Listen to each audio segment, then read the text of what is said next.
নমস্কার বন্ধুরা, আমি আজ এসে উপস্থিত হয়েছি মশাগ্রাম রেল স্টেশন।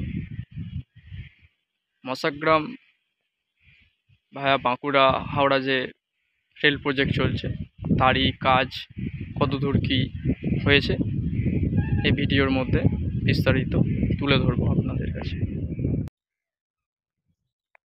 আমরা এখন গিয়ে পৌঁছাবো বাঁকুড়া লাইনের সঙ্গে, যেখানে যুক্ত হচ্ছে লাইনটি, নতুন লাইনটি, সেইখানে কতদূর কী কাজ এগোলো সেই দিকেই দেখার জন্য এগোবো।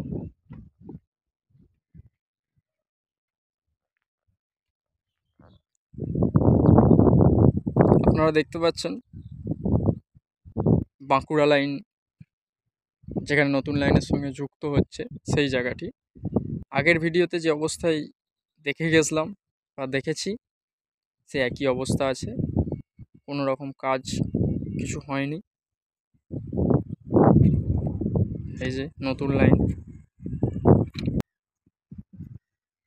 নতুন লাইনটি দেখতে পাচ্ছেন, এই লাইনটি সোজা গিয়ে কট লাইনের সঙ্গে মিশেছে। আমরা এখন সোজা চলে যাব নতুন প্ল্যাটফর্মের দিকে।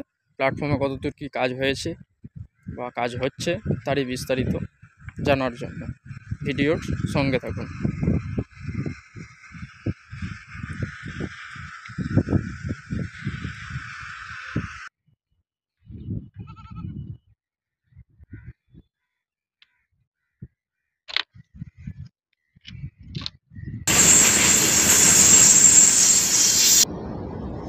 এখন যে ওভারব্রিজের সিঁড়িটি দেখছেন, এটা বাঁকুড়া লাইনের, পুরনো বাঁকুড়া লাইনের ওভারব্রিজ। নতুন বাঁকুড়া লাইনে আবার জন্য এই সিঁড়িটি দেখতে পাচ্ছেন, এই সিঁড়ি দিয়ে নতুন প্ল্যাটফর্মে নামা যাবে। দেখুন, নতুন নেম বোর্ড বসানো হয়ে গেছে মশাগ্রাম জংশনের। এই ওভারব্রিজ, আর ওপারে দেখতে পাচ্ছেন পুরনো বাঁকুড়া লাইনের প্ল্যাটফর্ম।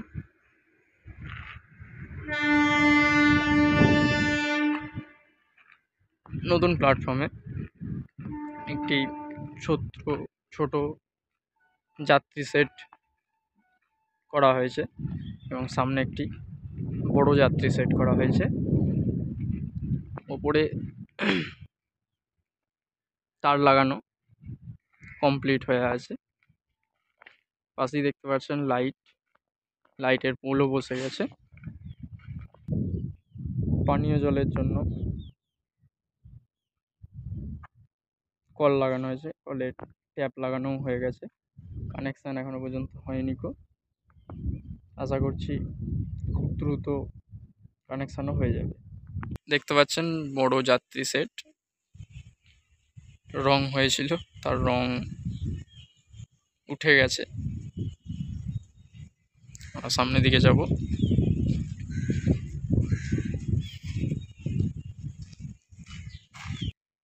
এখানে একটি পানীয় জলের কল বসানো হয়েছে।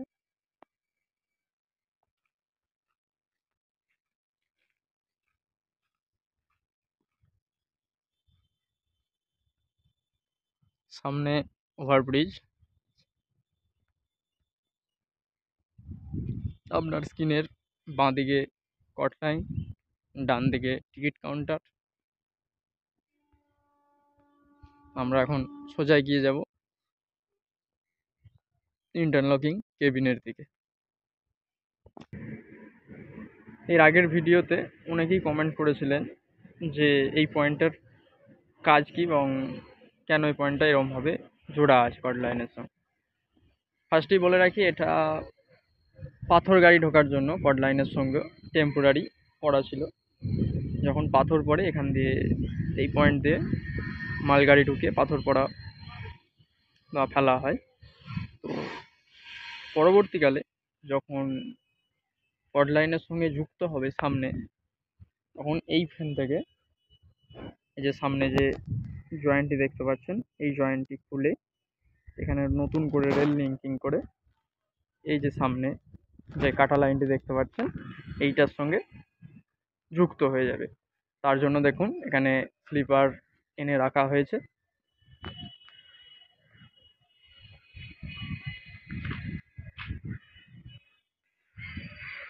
সামনে দেখতে পাচ্ছেন ইন্টারলকিং কেবিনের জলের লাইনের কাজ এবং ওপরে ট্যাঙ্ক বসানো হয়ে গেছে। ইলেকট্রিক লাইটেরও কাজ হয়ে গেছে, লাইট জ্বলছে একটা।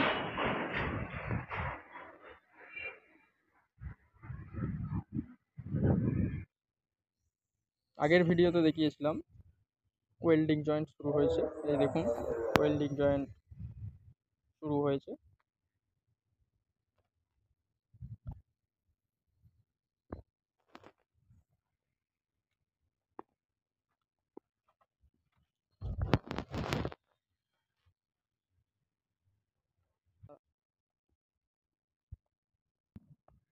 দেখতে পাচ্ছেন আমরা এখন হাওড়া এন্ডের দিকে এসে উপস্থিত হয়েছি।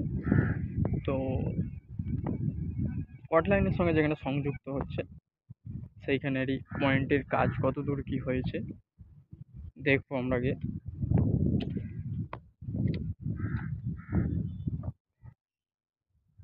এই যে একটি পয়েন্ট দেখতে পাচ্ছেন, ডান দিকে যে লাইনটি দেখতে পাচ্ছেন এটি হচ্ছে প্রাফার লাইন। দেখুন কাজ অনেকদিন না হওয়ার কারণে জঙ্গল হয়ে গেছে। আমরা বাঁ দিকের লাইনটি ধরে সোজা সামনের দিকে এগিয়ে যাব।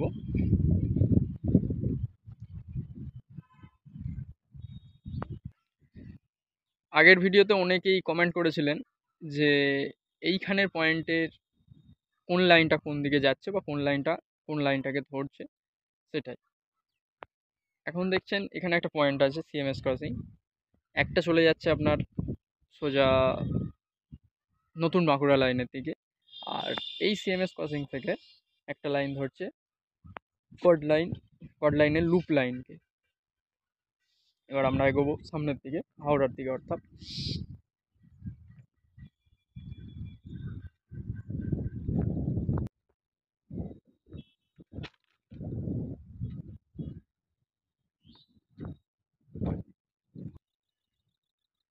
এই যে পয়েন্টটি দেখছেন এই পয়েন্টটি বাঁ দিকে যে লাইনটি বেরিয়ে যাচ্ছে এটি আপনার সোজা গিয়ে কট লাইনকে ধরছে, আর সোজা যে লাইনটি যাচ্ছে এটা মেশিন সাইটিংয়ের জন্য সামনে সোজা এগিয়ে যাচ্ছে। কাজ আগের ভিডিওতে যেমন দেখেছিলেন সেই একই অবস্থায় পড়ে আছে, কাজের কিছু এগোয়নি। জানি না এর কবে সংযুক্ত হবে।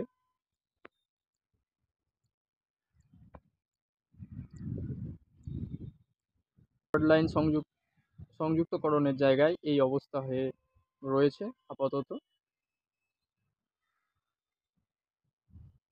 ওভারহেডের যে তার দেখছেন তার ওয়েট ঝোলানো হয়েছে।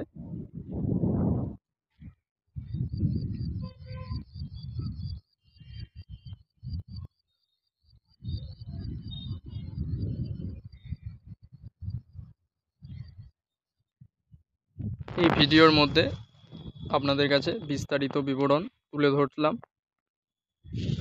এসবি রেলওয়ে রাবার পেজটি ফলো করুন এবং ইউটিউব চ্যানেলটি সাবস্ক্রাইব করে আমাদের সঙ্গে থাকুন এই প্রজেক্টের সব আপডেট পেতে এবং সবার আগে পেতে। ধন্যবাদ।